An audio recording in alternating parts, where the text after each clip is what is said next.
We got it. We got it. No way. No way. Oh my God. Look at that number. It's real. It's actually real. A group of young adults stare at their screens, hearts pounding, voices shaking. A number appears on the blockchain, 4,064 Bitcoin, over $230 million. Silence for a split second, then chaos, screaming, laughing, disbelief. They didn't break into a bank. They didn't write complex malware. They didn't use advanced hacking tools. All it took was a phone call. August 19th, 2024. A day that would become one of the most shocking crypto crimes ever executed. The crew was young, 20-year-old Malone Lamb, 18-year-old Veer Sheetal, known online as Wiz, 21-year-old Jondiel Serrano, called Box, and their associates Danish Khan and Chen. They weren't elite programmers. They were masters of something far more dangerous, human psychology. Their target was a wealthy Genesis creditor, someone holding an enormous Bitcoin fortune, completely unaware that strangers had already begun planning his financial destruction. The plan started quietly. No alarms, no threats. Just a calm, professional voice claiming to be from Google support. The number looked real, the tone sounded official, and the message triggered fear. Your accounts may be compromised. Urgency is powerful. Fear makes people move fast and think later. Wiz slowly guided the victim through security checks. Each step felt logical. Each instruction sounded helpful. But behind the scenes, every answer revealed another layer of access. Soon, the attackers had control over Gmail, iCloud, recovery options, and sensitive information needed to unlock everything else. Then came the second call, a different voice, a different identity. This time, Gemini Exchange support. The victim was told his crypto account was under active attack, that hackers were already trying to steal his funds, and that immediate action was necessary. Panic replaced caution.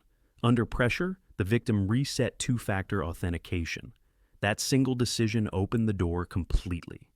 Within minutes, the attackers controlled the account. Funds began moving, but they wanted more than just exchange access. They wanted the private keys. And that required one final step. Download AnyDesk, they said. Let us help secure your wallet. It sounded reasonable. It sounded safe. Instead, it gave them a front row seat to everything on the victim's screen. Passwords, wallet access, private keys. And with a few clicks, the digital fortune disappeared. The transfer completed. The crew watched the blockchain confirm the transaction in real time. We got it. It's on the blockchain. Bro, look at that number. They recorded their reactions, laughing, yelling, celebrating, unaware that those recordings would later become evidence. 17 minutes later, the real work began. Money that large couldn't stay still. They split the Bitcoin into hundreds of smaller transactions, peel chains designed to confuse investigators. Bitcoin turned into Litecoin. Litecoin became Ethereum. Ethereum converted into Monero. Funds bounced across 15 different exchanges. Constant movement, constant swapping. Confusion was their shield. Messages flew between them. Do the swap. Not that one? Set custom recipient. Hurry up! Days passed. Eventually, the money looked clean. And that's when everything changed. Because one person couldn't resist attention. Malone Lamb. Before the heist even happened, he was already planning how to spend the money. Luxury brand links filled their Telegram chats, designer clothes, jewelry, exotic cars. While some members stayed cautious, Malone went all in.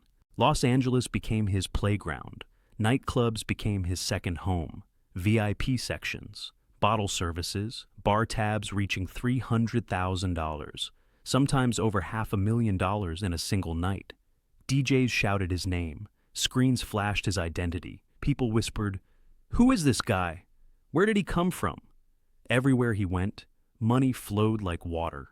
He handed DJs massive champagne bottles worth tens of thousands, tipped staff thousands in cash, sent unopened bottles home like souvenirs. But LA wasn't enough. He wanted more attention, more status, more luxury. So he flew to Miami on a private jet. There, he rented a waterfront mansion worth $10.5 million, paying over $60,000 a month. 10 bedrooms, massive pool, high ceilings, gated entrance. Soon, the driveway filled with supercars, Ferraris, Lamborghinis, Rolls-Royces, McLarens, Porsches, Pagani, some customized with unique interiors, others painted in rare colors, many worth millions combined. His wardrobe matched the lifestyle: Louis Vuitton, Givenchy, Palm Angels, diamond watches, Cuban chains, jewelry covering nearly every finger. Even his glasses had diamonds. He gave away Birkin bags at clubs, bought gifts for strangers, spent money faster than anyone thought possible. On social media, he looked unstoppable, but behind the scenes, investigators were watching. Blockchain analysts tracked suspicious transactions. Each luxury purchase, each large transfer, each careless mistake created a digital trail. Experts mapped the flow of funds. Addresses linked together, patterns emerged, and the crew started making errors. Wiz accidentally revealed his full name during a recording. Box reused deposit addresses, personal accounts mixed with stolen funds. Mistake after mistake. By mid-September 2024, authorities had enough evidence. On September 19th, federal agents arrived at Malone's Miami mansion. Neighbors heard a loud boom. Police surrounded the property. Music stopped, parties ended. The same house that hosted endless celebrations became the scene of an arrest. Malone walked out in handcuffs, surrounded by the luxury he once believed made him untouchable.